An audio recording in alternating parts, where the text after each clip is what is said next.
Olá, queridos! Graça e paz! Vamos continuar nessa caminhada aprendendo a palavra do Senhor? Mas antes de começar, você dá o seu like, comente, compartilhe, seja uma bênção nas mãos do Senhor.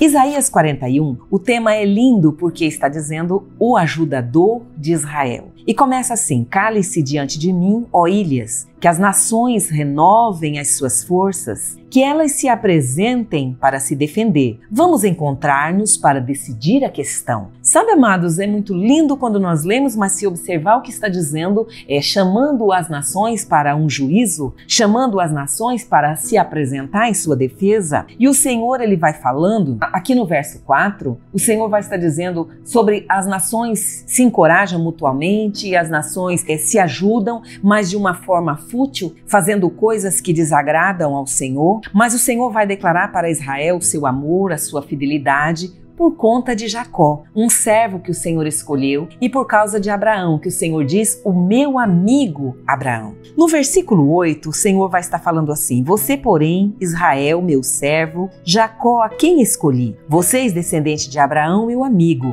que eu os tirei dos confins da terra e dos recantos mais distantes, eu os chamei. Eu disse, você é meu servo, eu o escolhi, eu não o rejeitei. Por isso, não tema, eu estou com você. Não tenha medo, eu sou o seu Deus. Eu o fortalecerei, eu o ajudarei, eu o segurarei com a minha mão direita vitoriosa. Sabe, queridos, o Senhor, ele começa a falar e declarar o seu amor. O Senhor fala que ele vai estar protegendo, vai estar guardando, mesmo quando a nação muitas vezes foram rebeldes, muitas vezes viraram as costas para o Senhor e vinha todas as vezes, tinha uma consequência, tinha uma correção por conta de pecado, mas sempre o Senhor chamando para perto, sempre o Senhor declarando o seu amor e a sua fidelidade. As consequências do pecado continuaram sendo causa de dor e de sofrimento. Como no versículo 17, ele vai estar falando assim: mesmo nos momentos de dificuldade, aqueles que estavam passando por muito momento difícil, a palavra vai estar dizendo, o pobre e o necessitado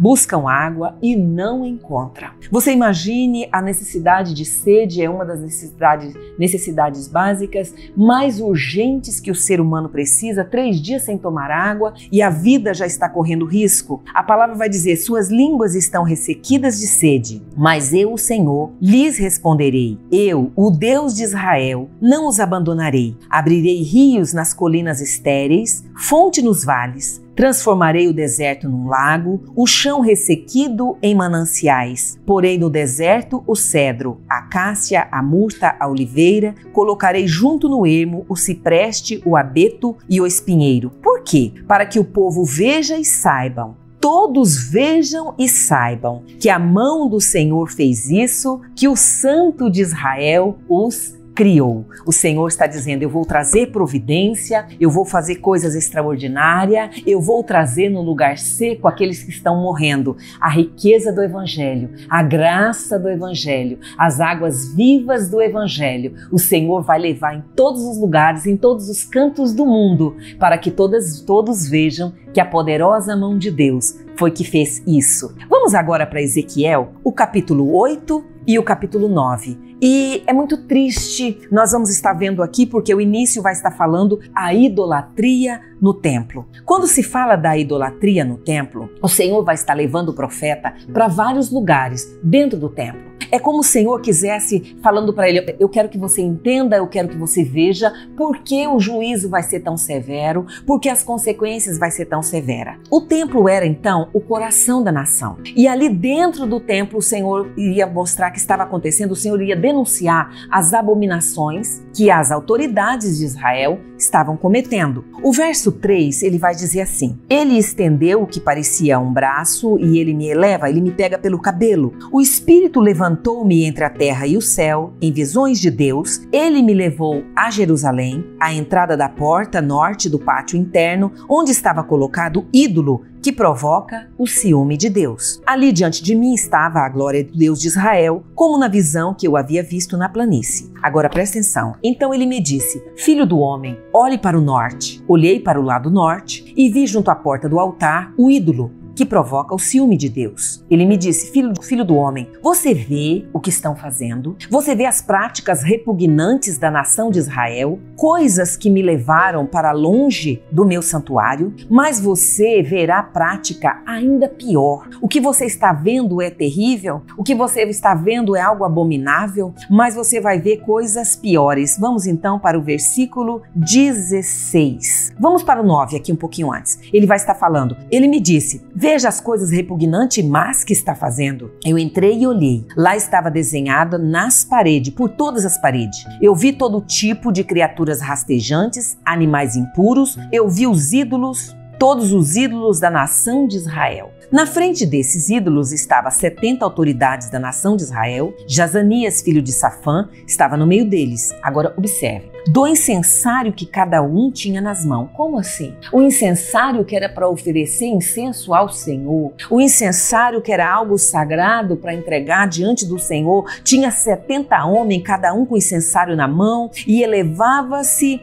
a nuvem aromática. E o Senhor disse: filho do homem, você viu o que as autoridades da nação de Israel estão fazendo nas trevas? Cada um no santuário, cada um diante da própria imagem esculpida, e eles estão dizendo: o Senhor não vê, o Senhor abandonou o país, e de novo disse: você verá cometer práticas ainda mais repugnantes. Queridos, era um pesadelo. A visão que ele estava tendo era aquilo que a palavra diz, que um abismo chama outro abismo. Ele via algo terrível e o Senhor dizia: você vai ver coisas piores. E ele me leva para a entrada da porta norte. Lá eu vi mulheres sentadas chorando por Tamuz. Ele me disse: você vê isso, filho do homem? Você verá prática ainda piores. Você vai ver coisas terríveis. Ele vai me levar para o pátio interno e lá tinha 25 homens, agora presta atenção, com as costas para o templo, os rostos voltados para o oriente, estavam prostrados na direção do sol. Ele me disse: você viu, filho do homem? Será que essas práticas repugnantes são corriqueiras? Sabe, ele está falando, eles vão encher a terra de violência. Continuamente eles querem me provocar ira, eles estão pondo o ramo perto do nariz, por isso com ira eu vou tratar, eu não vou olhar com piedade para eles, nem os pouparei, mesmo que grite aos meus ouvidos, eu não vou ouvir. Queridos, que palavra dura, que palavra que é para nós olhar com temor e tremor diante do Senhor, porque aquelas pessoas achavam que o Senhor tinha esquecido, que o Senhor tinha abandonado,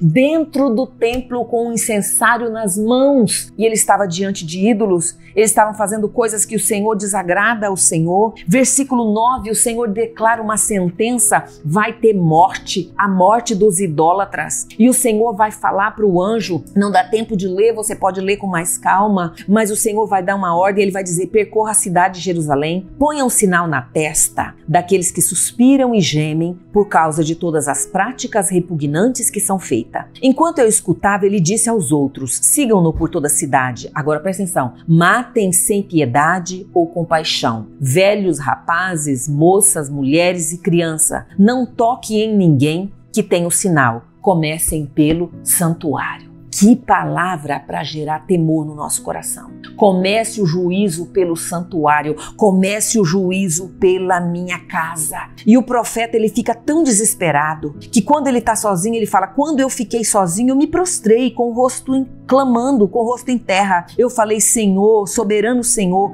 vais destruir até o remanescente? Vai lançar tua ira sobre Jerusalém? E o Senhor responde: a iniquidade da nação de Israel e de Judá é enorme. A terra está cheia do sangue derramado. A cidade está cheia de injustiça. Sabe, queridos, nós sabemos que tudo tinha um tempo e o Senhor falou, o Senhor alertou, o Senhor mandou os profetas. Nunca o Senhor vai querer que as pessoas cheguem ao sofrimento. Nunca, não é o coração de Deus que as pessoas venham chegar por amor ou pela dor. Sempre o Senhor quer chamar pelo amor. Mas quantos de nós insistimos nos nossos caminhos, insistimos nas nossas decisões rebeldes contra o Senhor, que infelizmente o Senhor vai nos chamar, continuar falando conosco e nós vamos vir pela dor. Queridos, vamos lá para Efésios. Efésios, o capítulo 3, a palavra vai dizer, o apóstolo Paulo vai estar falando que ele é o apóstolo dos gentios e ele se apresenta como prisioneiro de Cristo por amor ao evangelho. Ele explica o grandioso plano, mistério que o Senhor ocultou e que agora está sendo revelado. significando que mediante o Evangelho, os gentios, eu e você, nós somos co-herdeiros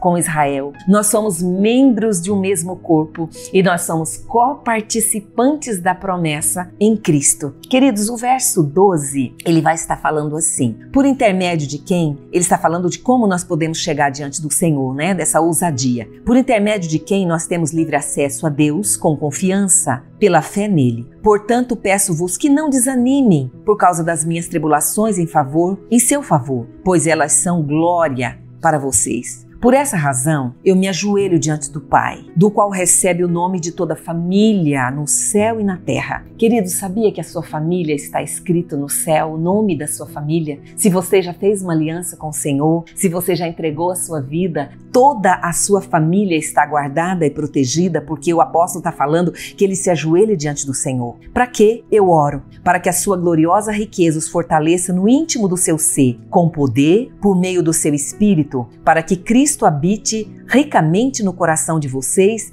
mediante a fé. Eu oro para que, estando arraigados e alicerçados em amor, vocês possam, juntamente com todos os santos, compreender a largura, o comprimento, a altura, a profundidade. Conhecer o amor de Cristo, que excede todo entendimento, para que vocês sejam cheios de toda a plenitude de Deus. Que o Senhor nos abençoe, graça e paz.